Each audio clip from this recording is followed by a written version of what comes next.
நீ வெட்டிக்கிட்டே இருப்ப, உன்னை குற்றப்பரம்பரைன்னு சொல்லக்கூடாது, நீ கொலை பண்ணணும்னு சொல்லக்கூடாது, நீ தேவர் ஜாதியில இருக்கிற பிரிவுகள் தான் இது பண்ணக்கூடாதுன்னு பேசினா எப்படி இருக்கு? எப்படி தாங்கிக் கொள்ள முடியும்? பேர் சொல்லிட்டா மட்டும் உனக்கு கோவம் வருது அவனுக்கு? அப்புறம் 2 ஜாதி மோதல் இல்ல, எல்லா ஜாதி மோதலுக்கும் இவனுக்கு தான் காரணம். இந்த ஒரு ஜாதி தான் உட்காந்து எல்லா ஜாதிக்குமே மோதிட்டு இருக்கான். அவன் காட்டு மிராண்டித்தனத்தை இன்னும் போக்கவே இல்லை. நீ இன்னைக்கு எல்லாம் இந்த மாதிரி உன் அருவாள் மட்டும் பேசாது, எல்லாரும் அருவாளும் பேசு. எப்பவுமே அவனுக்கு தனியா கொலை பண்ற அளவுக்கு எல்லாம் தைரியம் கிடையாது. எப்பவுமே கூலிப்படையா கூட்டிட்டு தான் வருவானு. இங்கிலீஷ்காரனுக்கு கரெக்டா தெரிஞ்சிருக்கு, அவனுக்கு இந்த ஓட்டு இதெல்லாம் கிடையாது இல்ல, அதனாலதான் குற்ற பரம்பரை சட்டம்னு போட்டு வச்சுட்டான். அந்த சட்டம் போனதுக்கு அப்புறம் இவனுக்கு பழையபடி குற்றம் செய்ய ஆரம்பிச்சுட்டாங்க.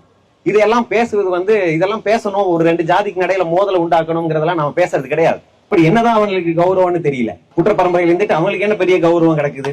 அந்த பொண்ணு 10 வருஷம் காதலிச்சிருக்கா அந்த பையனை வெட்டிட்ட. இனி எந்த ஆம்பளை உங்க ஜாதியில அந்த பொண்ணு கல்யாணம் பண்ணி போறீங்க? அப்படி கௌரவமான ஆம்பளை யார் இருக்கிறீங்க உங்க ஜாதியில?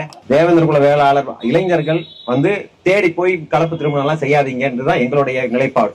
அதான் நம்ம சமுதாயத்தில் நல்ல பொண்ணுகள் எல்லாம் இருக்கிறாங்க, அதெல்லாம் ஒன்னும் குறைபாடெல்லாம் கிடையாது. அங்க இருக்க இல்லாதது ஒண்ணு இங்க இல்ல. கவினோட அப்பா ஒரு விவசாயியா இருந்திருக்கிறாரு, அவங்க அம்மா டீச்சர். அவங்க பையன் எப்படி படிச்சு ஐடி வேலைக்கு போய் நல்லா சம்பாதிக்கிறான். 2 போலீஸோடைய பையன் என்னவா இருந்திருக்கணும்? இன்னும் பெரிய போலீஸ் அதிகாரி ஆகலாம் நினைச்சிருக்கலாம், நல்ல மருத்துவர் ஆகணும்னு நினைச்சிருக்கலாம், இன்ஜினியர் ஆகணும், ஏதோ தொழில் செய்யலாம் நினைச்சிருக்கலாம். ஆனா அவனை ரவுடி ஆக்கி வச்சிருக்காங்க. கையில அருவா வச்சுட்டு ரவுடி ஆக்கி கூலிப்படை கும்பலா பொறுக்கி பையனை ஆக்கி வச்சிருக்காங்க. வெட்டுப்பட்டவங்க எந்த ஜாதின்னு சொல்ல தெரிஞ்ச தமிழ்நாட்டுக்கு வெட்டுறவன் எந்த ஜாதின்னு சொல்ல தெரியல. வெட்டணும் ஒரே ஜாதி தான். மருத்துவம் படிச்சுட்டு இதைதான் பேச வைக்கிறாங்க. நாங்க படிங்கிறோம், நீ வெட்டு கூத்துன்னு. நாங்க 20 வருஷத்துக்கு முன்னாடி சண்டியர்னு படம் வந்தப்ப எதிர்த்தோம். அதுல அருவாள் கலாச்சாரம் வருது, கொம்பன்னு வந்தப்ப எதிர்த்தோம். அப்பெல்லாம் இவனுக்கு ஐயோ படத்தையில எதிர்த்து விளம்பரம் தேடுறாருன்னு. இன்னைக்கு தெரியுதா அவன் கையில அருவாள் வச்சு இன்ஸ்டாகிராம்ல போட்டுட்டு இருக்கும்போது அதோட விளைவு தெரியுது அவனுக்கு?